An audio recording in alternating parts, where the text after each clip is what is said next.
எல்லாருக்கும் வணக்கம். நீங்கள் பார்த்துருக்கிறது டிஜிட்டல் டாட். இந்த சேனலில் பார்த்தீங்கன்னா make money online tips, life tips, entrepreneurship tips இதெல்லாம் நான் நிறையா தரேன். வாங்க வீடியோக்குள்ளே போகலாம். இன்றைக்கி நான் உங்களுக்கு 5 இம்பார்ட்டன்ட் ஃபைவர் கொஷின்ஸ்க்கு ஆன்சர் கொடுக்க போகிறேன். அந்த 5 கொஷின்ஸ் என்ன அப்படின்னு பார்த்தீங்கன்னா உங்கள் ஸ்க்ரீன் முன்னாடி இருக்குது. அதில் ஃபர்ஸ்ட் கொஷின் என்ன அப்படின்னு பார்த்தீங்கன்னா, can I get scammed on Fiverr? ஃபைவரில் ஸ்கேம்ஸ் பாசிபிளா அப்படின்னு நீங்கள் கேட்குறீங்க. Yes, possible. எனக்கு ஃபைவரில் 2 வாட்டி ஸ்கேம் நடந்திருக்கு. பட் அது ரொம்ப ரொம்ப ரொம்ப லெஸ், ரேரு. நான் வந்து கிட்டத்தட்ட ஒரு 180 ஆர்டர்ஸ் எடுத்திருக்கேன் ஃபைவரில். அதில் 2 ஆர்டர் எனக்கு ஸ்கேமாக வந்துச்சு. இதில் எப்படி வந்துச்சு அப்படின்னா, ஃபஸ்ட்டு ஆர்டர் ப்ளேஸ் ஆகிடுச்சு. ஒரு $25 ஒர்த் ஆஃப் ஆர்டரு. அது பாதி ப்ரோக்ரஸ் ஆகிடுச்சு ஒர்க்கு. அதுக்கப்புறம் திடீர்னு ஃபைவர் வந்து க்ளோஸ் பண்ணிடுச்சு அந்த ஒர்க்கை. செகண்ட் இது பார்த்திங்கன்னா, நான் டெலிவரே பண்ணிட்டேன் ஒர்க்கை. பட் சடனாக அந்த கிக் வந்து க்ளோஸ் ஆகிடுச்சு. நான் ஃபைவர் கிட்ட கேட்டதுக்கு நான் டெலிவரும் பண்ணிட்டேன், பேமெண்ட் வரல அப்படின்னு கேட்டதுக்கு ஃபைவர் வந்து அந்த பையர் வந்து சஸ்பீஷியஸாக இருந்தால் அதனால் நாங்கள் க்ளோஸ் பண்ணிட்டோம், ஐம் சாரின்னு சொல்லிட்டு ரிப்ளை பண்ணிட்டாங்க. ஸோ இந்த ஸ்கேம் எஸ் பாசிபிள், பட் ரொம்ப ரொம்ப ரொம்ப ரேர். 180ல் எனக்கு வந்துட்டு 2 ஆர்டர்ஸ் இருந்துச்சு. என்னோடய ஃபைவர் பையரை நான் ஃபைவருக்கு வெளியில் காண்டாக்ட் பண்ணி தனியாக ப்ராஜெக்ட் எடுக்கலாமா அப்படிங்கிறது செகண்ட் கேள்வி. ஸ்ட்ரிக்ட்லி நோங்க. ஏன்னா இது வந்து ஃபைவர் டேர்ம்ஸ் அண்ட் கண்டிஷன்ஸை வந்து உடைக்கிற மாதிரி. அந்த டேர்ம்ஸ் ஆஃப் சர்வீஸ் எங்கே இருக்குது அப்படின்னு கேட்டிங்கன்னா, நீங்கள் உங்களோட டேஷ்போர்டில் கீழே வந்தீங்கன்னா இந்த டேர்ம்ஸ் ஆஃப் சர்வீஸ் நீங்கள் இருக்குது பார்த்தீங்களா, இதை கிளிக் பண்ணிவிட்டு இங்கே போய் கிளியராக படித்து பாருங்கள். அதில் பேசிக்ஸோட ஃபஸ்ட்டு பாயிண்ட்டே பார்த்தீங்கன்னா, requesting or providing email addresses, Skype user names, telephone numbers or any personal contact details outside of Fiverr is strictly prohibited, not பெர்மிட்டட்னு சொல்கிறாங்க.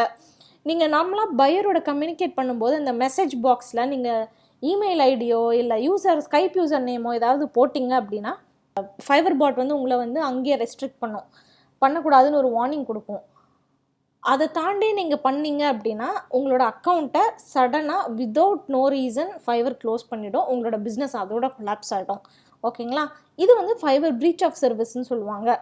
Question number 3, how to promote my Fiverr kick? இந்த கேள்வியை கேட்காத ஆளே இல்லைங்க.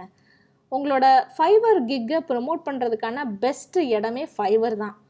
ஃபைவருக்குள்ளேயே நிறைய பையர்ஸ் இருக்காங்க. நிறைய பேர் அந்த சர்ச் இன்ஜினை தான் யூஸ் பண்ணுறாங்க. நான் திரும்ப திரும்ப சொல்கிறேன், கீவேர்ட் ரிசர்ச் தெரிஞ்சால் மாத்திரம்தான் உங்களுக்கு வந்து உங்களோட ஃபைவர் கிக்கை எப்படி பையர்ஸ் கண்டுபிடிக்கிறாங்கங்கிறது உங்களுக்கு தெரியும். இது ரிலேட்டடான வீடியோ நான் இந்த ஐ பட்டனில் போடுறேன், கீழே டிஸ்கிரிப்ஷன் பார்லேயும் போடுறேன். அந்த வீடியோவை போய் கிளியராக பாருங்கள். How long does it take to get first order? என்னோடய ஃபர்ஸ்ட் ஆர்டர் பார்த்திங்கன்னா எனக்கு 5 to 6 months ஆச்சுங்க. அஃப்கோர்ஸ் எஸ், கண்டிப்பாக ஆகும். எனக்கு அப்போ கீவேர்ட் ரிசர்ச்னால் என்னன்னு தெரியாது, டைட்டில் டிஸ்கிரிப்ஷன் என்னன்னு தெரியாது, எப்படி போடுறதுன்னு தெரியாது கிக்கை. ஸோ அது வந்து எனக்கு டைம் ஆச்சு. நான் இதுக்கு பெஸ்ட்டு ட்ரிக்கு என்ன சொல்லுவேன்னு பார்த்தீங்கன்னா, கீவேர்ட் ஸ்டஃப் பண்ணணும். உங்களோட கிக்கை வந்து ஈஸியாக ரேங்க் பண்ண வச்சா தான் உங்களுக்கு ஃபர்ஸ்ட் ஆர்டர் கிடைக்கும். இந்த கிக்கை எப்படி ரேங்க் பண்ணுறது அப்படின்னு கேட்டிங்கன்னா அதுக்கு நான் தனியாக ஒரு வீடியோ போட்டிருக்கேன். இது மேலே ஐ பட்டன்லேயும் இருக்குது, கீழே டிஸ்கிரிப்ஷன் லிங்க்லேயும் போடுறேன், மறக்காமல் போய் பாருங்கள். கொஷின் நம்பர் 5, என்னோடய பையர் வந்து அன்லிமிட்டெட் ரிவிஷன் கேட்குறாரு, அதை நான் அக்செப்ட் பண்ணலாமா அப்படின்னு கேட்குறாங்க. நிறைய பேர் இந்த கேள்வி கேட்குறீங்க. இந்த இடத்துல என்னோடய பதில் பார்த்தீங்கன்னா ஸ்ட்ரிக்ட்லி நோங்க. ஏன்னா இந்த மாதிரி சுச்சுவேஷனை நிறைய பார்த்துருக்கேன். ஃபஸ்ட்டு நான் இனிஷியலாக நியூ செல்லராக இருக்கும்போது நான் நிறைய அன்லிமிட்டெட் ரிவிஷன் கிக் வச்சுருந்தேன். அப்போ நிறைய பையர்ஸ் என்ன பண்ணாங்க அப்படின்னா, வருவாங்க $5 கிக்கை மட்டும் வாங்கிட்டு கிட்டத்தட்ட $100 வேலையை வாங்கிடுவாங்க. அது சரியில்லை, இது சரியில்லை, இது மாற்று அது மாற்றுன்னு சொல்லிட்டு ஒரு 10,000 ரிவிஷன் கிட்ட வந்துருச்சுங்க ஒரு ப்ராஜெக்ட்டு. வேறு வழி இல்லாமல் நான் அன்லிமிட்டெட் ரிவிஷன் பண்ணி கொடுத்துட்டு அன்னையிலேருந்து என்னோடய கிக்லேருந்து அன்லிமிட்டெட் ரிவிஷனை எடுத்துட்டேன். நீங்கள் ஒன்ஸ் அன்லிமிட்டெட் ரிவிஷன் பண்ணி தரேன்னு சொல்லிட்டு வாங்கிட்டு நீங்கள் பண்ண முடியாமல் தத்தளிக்கும் போது நீங்கள் அவங்கக்கிட்ட வேண்டாம், என்னால் பண்ண முடியாது இந்த வேலைன்னு சொல்ல முடியாது. ஏன்னா அங்கே வந்து உங்கள் கிக் ரேட்டிங் வந்து அடி வாங்கிடும், உங்களுக்கு சேல்ஸ் குறைஞ்சிரும்.